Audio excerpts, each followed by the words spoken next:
Welcome back to the Gun Dungeon, guys. A couple weeks ago, I made a post on YouTube and I think on Instagram too, asking for some questions for a Q&A video. Well, here's the answer part of the Q&A. So we'll just go ahead and dive right in. I'm going to grab a couple off of the Instagram real quick. This is from Stings Donut. Why do you never see baby pigeons? Because everybody knows birds aren't real. They're government spy robots. Everybody knows that. Why would they make baby ones? Feed me or else says favorite part of the chicken. Oh, I was raised kind of poor, so I like the trash of the chicken, honestly. I like the wings, thighs, legs. Breasts are just too bland for me. So yeah, I like the trash, which is, I aim for the drums and thighs a lot too. So my favorite part to eat and my favorite target part of the chicken. All right, moving on. Paul Beard says, he has 3 questions here. How did you become a YouTuber? Well, the how part is because I was pretty well already doing the stuff that I do on camera all the time, and years of people telling me, start recording it, put it on YouTube. I wish I'd listened a long time ago. The channel would be a lot bigger by now. So I just started doing it. My brother-in-law hounded me for years, and now every time I see him, he's like, well, I told you should have done it whenever I said to. And he was right. So it was more of I was already doing it. I think my first couple videos were trash. I was shooting like water jugs and stuff like that. I don't even think I was in them. It was just me shooting. But just kind of took off with it from there. Used my phone to record forever. Used an app called LumaFusion to do all my editing right on the phone. So, if you watch a lot of my earlier videos, they're not saying they're great now, but they were significantly worse as far as video quality, editing, stuff like that. So, because I was doing everything on a phone. And why did I become a YouTuber? Like I said, I was already doing it, and it seemed fun. Learning how to edit, learning how to do stuff like that became a hobby as well. So I enjoyed doing that, learning how to do it. Still learning quite a bit. Second part of the question, are any of the channel supplies, i.e. gel blocks, donated to you? I do get some stuff donated. I try to specify in the video if it's a donated product or if it's something if I say that they sent it to me or help me out, that's generally implying that, yeah, it is something that is donated by that company. Vetter Holsters is the only company that has given me any sort of monetization for the ads that you've seen in the videos, but I'm not reviewing their products. It's just more of an ad. So I don't think there's any bias there. And I'll be honest about anything that I've got. The safe, the MaxTech safe, that was donated to me. Done a review on that. I got to keep the safe. Gel blocks they're not all donated. If they don't have any what they call promo blocks to send out, then I get to use a Media 20 discount. So I get 20% off of the blocks that I have to buy, which is the majority of them. But if they have promo blocks, they will send a few of those out. But like I said, I haven't had any guns given to me.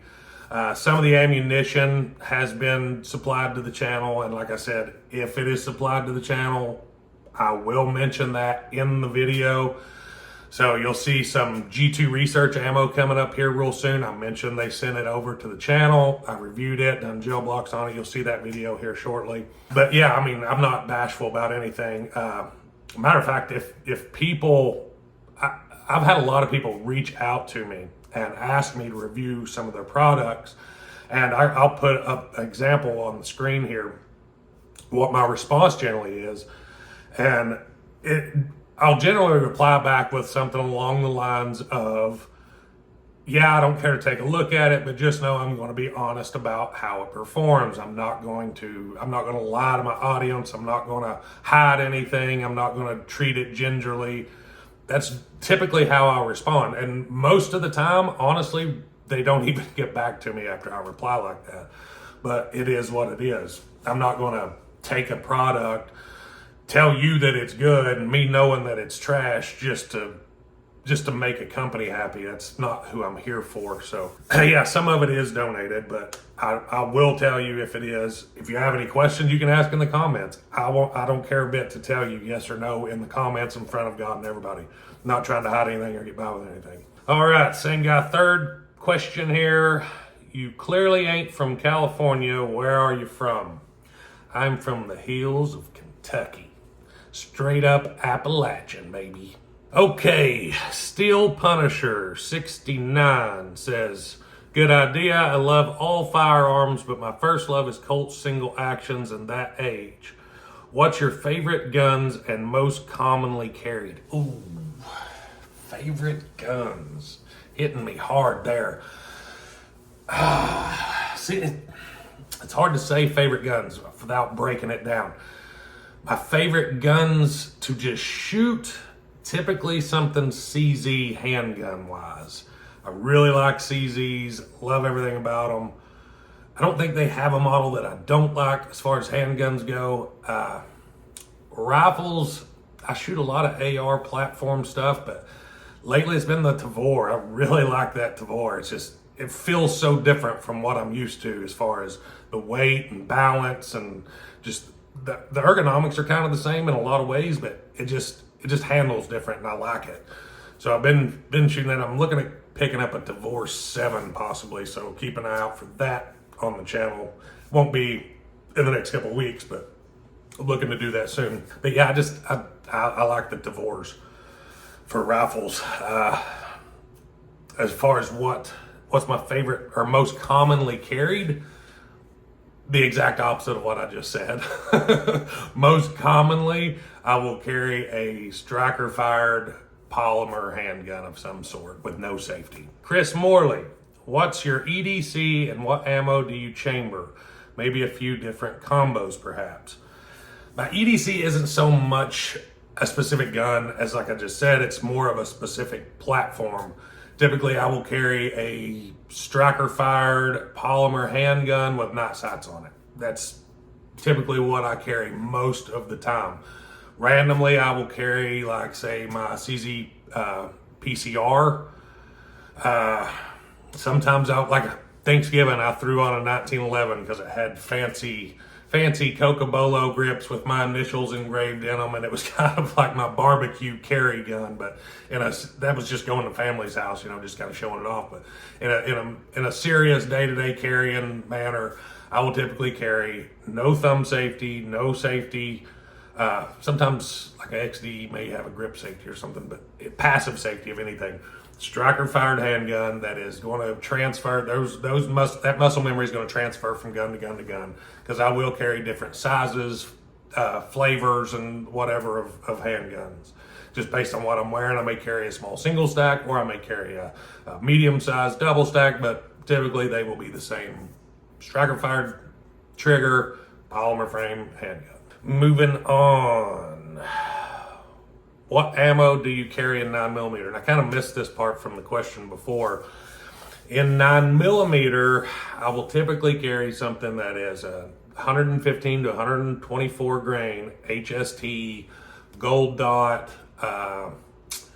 Hornady critical defense, not so much the critical duties for carry for me. I don't carry the heavy for calibers in 9mm, and the reason for that is what I've found is typically when you get to the short barrel handguns that I like to carry, the 147 grains just typically don't have enough velocity to reliably expand. So I will carry a 115 grain to 124 grain bullet. Now, right here where I'm at right now, I'm in an apartment complex because I'm out of town working. So I have people around me here. And with that being said, I carry in my bedside gun in here, which is also my carry gun for here, I carry the Civil Liberty, that frangible, I think it's like a 90 grain bullet, but it's a lightweight bullet that pretty well explodes on impact. And that's just because I'm trying to avoid over penetration here. But 9mm, I will typically carry something 115 grain, 124 grain. Now, if it's a full-size duty handgun, I'm fine with 147 grain because it will expand at those velocities. But typically, I'll go 115, 124. Now, the question before asked about carry rounds, it really depends on the cartridge. 45 ACP, I really like a 200 grain plus P gold dot. Seems to expand enough and still penetrate. So it really depends on the cartridge, and it changes all the time. I never carry just one thing. Moving on here, a couple more questions left. Jason's Killing and Grilling. Great channel, by the way. You all go over and check him out. He puts out some really cool content. Plus, he's active on my channel, which is cool. The old saying, 270 has more knockdown power than 30-06 for deer. True or false? Heard that my whole life. It's kind of a wives' tale. 270 and 30-06 are the exact same case. The 270 is just a 30-06 neck down. So it's kind of the same argument as 308 versus 6.5 Creedmoor. And what it's going to boil down to, in most cases, not all, but in most cases, comparable bullet weights for caliber, you're going to get more power closer with the 30-06 versus a 270.